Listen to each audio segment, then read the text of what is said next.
ప్రభాస్ హీరోగా మారుతి దర్శకత్వంలో తెరకెక్కుతున్న చిత్రం ది రాజా సాబ్. ఈ సినిమా మీద భారీ అంచనాలు ఉన్నాయి. మొదట ఈ సినిమా ఏప్రిల్లో విడుదల కానుందని మేకర్స్ ప్రకటించినప్పటికీ అనేక కారణాలతో ఏప్రిల్ రిలీజ్ వాయిదా పడింది. అయితే సినిమా విడుదల తేదీపై ఇప్పటి వరకు ఒక క్లారిటీ లేదు. సెప్టెంబర్లో లేదా అక్టోబర్లో సినిమాను ప్రేక్షకుల ముందుకు తీసుకురావాలని ప్లాన్ చేస్తున్నారట makers. Raja Saab team movie shooting post production పనులు శరవేగంగా పూర్తి చేస్తుంది. ముఖ్యంగా టీజర్ విడుదలకి సంబంధించిన పనులు స్టార్ట్ చేశారట. ఈ టీజర్ ని వచ్చే నెలలోనే ప్రేక్షకుల ముందుకు తీసుకురావాలని చిత్ర బృందం నిర్ణయించింది. ది రాజా సాబ్ ను పీపుల్ మీడియా ఫ్యాక్టరీ పతాకంపై టీజే విశ్వప్రసాద్ నిర్మిస్తున్నారు.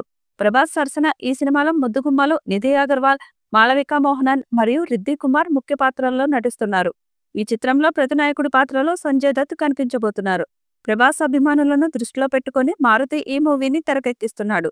అంచనాలు మించే ఉంటుంది తప్ప అసలు తక్కువ కాదని మారుతి ఒక ఇంటర్వ్యూలో చెప్పిన సంగతి తెలిసిందే. అయితే మరి వచ్చే నెలలో రిలీజ్ చేసే టీజర్ ఫ్యాన్స్ ని ఎంతవరకు ఆకట్టుకుంటుందో చూడాలి. మాళవిక మోహనన్, నిధి అగర్వాల్ హీరోయిన్ గా నటిస్తున్నారు. తమన్ సంగీతం అందిస్తున్నాడు.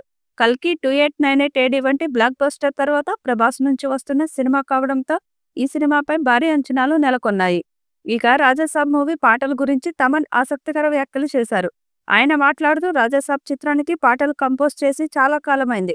అయితే రీసెంట్ గానే ఆ పాటలను పరిశీలిస్తున్నప్పుడు ఎందుకో నాకు ఫ్రెష్ ఫీలింగ్ కలగలేదు. ఇంకా మూవీలో ఒక్క పాట చిత్రీకరణ కూడా జరగలేదు.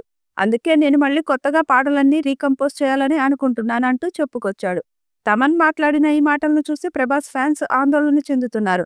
షూటింగ్ 90% పూర్తయిందని నిన్న మొన్నటి వరకు చెప్పారు. కానీ తమన్ ఏమిటి ఇంకా పాటల చిత్రీకరణ బ్యాలెన్స్ ఉందని అంటున్నాడు.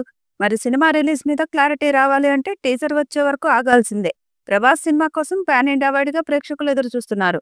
ఆడియో కంపెనీలు కూడా ఒక్క ఆల్బమ్కి 30 నుంచి 40 కోట్లు ఖర్చు పెడుతున్నాయి. అందుకే మంచి మ్యూజిక్ అందించాల్సిన బాధ్యత తనపై ఉందని తమన్ అన్నాడు.